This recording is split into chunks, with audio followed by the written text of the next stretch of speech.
Hello guys, how are you. तो चले start करते हैं new lesson, the hare on the moon. The hare on the moon का मतलब हुआ खरगोश चांद पर। ठीक है, तो देखो खरगोश के चांद पर पहुंचने की कहानी कैसी है। ठीक है। A hare lived in a forest. एक खरगोश जो है लिव्ड इन अ फॉरेस्ट मतलब रहता था, कहाँ रहता था, जंगल में रहता था। हेयर मतलब होता है खरगोश। वैसे रैबिट माने भी खरगोश होता है, लेकिन हेयर मतलब भी खरगोश होता है। A hare lived in a forest. एक खरगोश जो है जंगल में रहता था। He had two friends. उसके दो दोस्त थे। देखो कौन कौन थे। A monkey and a otter and an otter. Otter मतलब होता है ऊद बिलाव, और मंकी मतलब तो आपको पता है बंदर होता है। ठीक है। ऑटर मतलब होता है ऊद बिलाव। ऊद बिलाव उसको बोलते हैं जो नदियों में रहता है, नदियों तालाब में रहता है, मछली खाता है। ठीक है। They spend a lot of time together. मतलब वे अपना समय बिताते थे, लॉट ऑफ टाइम टुगेदर, एक साथ रह करके अपना ज़्यादातर समय वे बिताते थे। वन डे, एक दिन क्या हुआ, हर्मिट। हर्मिट मतलब होता है साधु। ठीक है, देखो यहाँ पे दिख रहा है ना आप लोग को, साधु। Hermit came to the forest मतलब जंगल में एक साधु आया। ही वॉज वेरी टायर्ड, वह बहुत थका हुआ था, एंड हंग्री और बहुत ही भूखा था। ठीक है। The otter was catching fish, the hermit went to him. मतलब जो ऑटर है मछली पकड़ रहा था, मतलब ठीक है, कैचिंग फिश मछली पकड़ रहा था। The hermit went to him, जो साधु है उसके पास गया, बोला आई एम हंग्री, मैं बहुत भूखा हूँ। ही सैड, उसने कहा। ठीक है, उसने कहा कि मैं बहुत भूखा हूँ। अब देखो क्या हुआ फिर। I have a few fish, मेरे पास कुछ मछलियाँ हैं। मछली है, सैड द ऑटर। ऐसा उदबिलाव कहता है कि मेरे पास मछली है, प्लीज़ टेक देम, इसे ले लो। ठीक है, साधु को कहता है कि इसे ले लो। But I don't eat fish, said the hermit. साधु कहता है बट लेकिन आई डोंट ईट फिश, मैं तो मछली नहीं खाता। हैव यू एनीथिंग एल्स, क्या तुम्हारे पास कोई दूसरा चीज़ है, क्या तुम्हारे पास कोई दूसरी चीज़ है। एनीथिंग मतलब कुछ और। ठीक है। सॉरी, माफ़ करना, सैड द अटर। ऐसा उदबिलाव ने कहा, माफ़ करना, मेरे पास तो कुछ नहीं है। आई हैव नथिंग एल्स, मेरे पास तो कुछ नहीं है।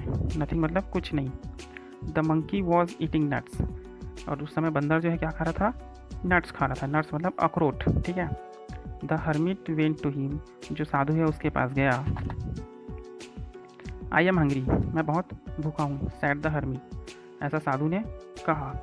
Could you give me some food please, क्या तुम मुझे कुछ भोजन दे सकते हो, कृपया तुम मुझे कुछ भोजन दे सकते हो। ऐसा साधु ने कहा उस बंदर से। आई हैव फ्यू नट्स, मेरे पास कुछ अखरोट हैं, सैड द मंकी। ऐसा बंदर ने कहा। Oh but I want a lot of them, मतलब वो साधु बोलता है, सैड द हर्मिट। साधु कहता है लेकिन आई वॉन्ट, मुझे चाहिए, लॉट ऑफ देम, मुझे बहुत सारा चाहिए। आई एम वेरी हंग्री, मैं बहुत ज़्यादा भूखा हूँ। तो फिर बंदर बोलता है आई एम सॉरी, मुझे माफ़ करना, I have only a few, मेरे पास सिर्फ कुछ हैं, सैड द मंकी। ऐसा बंदर ने कहा। तो इस पर I will ask the hare then, तब तो मुझे खरगोश से पूछना पड़ेगा, सैड द हर्मिट। ऐसा साधु ने कहा। The hare was eating grass, जो खरगोश था वो क्या कर रहा था, घास खा रहा था। The hermit went to him, साधु जो है उसके पास गया। I am so hungry, said the hermit, मैं बहुत ज़्यादा भूखा हूँ। ऐसा साधु कहता है। Please could you give me some food, क्या तुम मुझे कुछ भोजन दे सकते हो। सम मतलब कुछ, फूड मतलब भोजन। ठीक है। I have lot of grass, तो हेयर कहता है, खरगोश कहता है, मेरे पास बहुत सारा क्या है, घास है। ठीक है। Said the hare but I don't eat grass, तो साधु इस पर क्या बोलता है, said the hermit with a smile. साधु जो है मुस्कुराते हुए बोलता है कि आई डोंट ईट ग्रास, मैं तो घास नहीं खाता। हैव यू एनीथिंग एल्स, क्या तुम्हारे पास कुछ और है। नो नहीं, आई एम सॉरी, मुझे माफ़ करना, सैड द हेयर। ऐसा खरगोश ने कहा, मुझे माफ़ करो, मेरे पास तो और कुछ नहीं है। आई एम वेरी हंग्री, मैं बहुत ज़्यादा भूखा हूँ, एंड आई एम टायर्ड, और थका हुआ भी हूँ। ऐसा साधु कहता है, said the hermit. What shall I do now, अब मैं क्या कर सकता हूँ आपके लिए।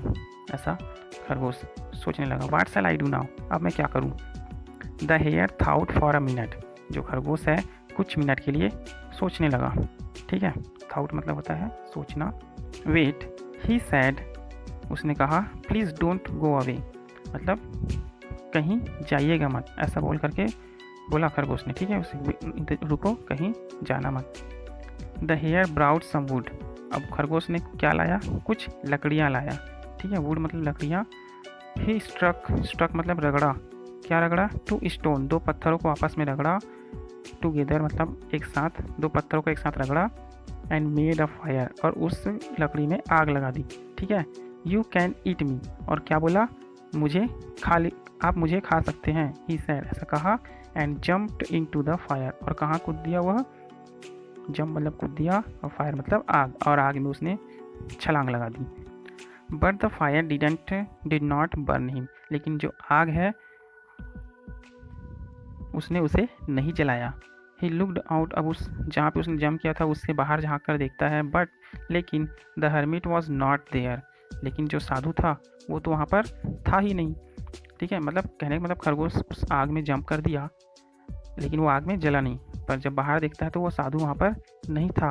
ठीक है, but the hermit was not there, an angel stood in front of him, angel मतलब होता है देवदूत। ठीक है,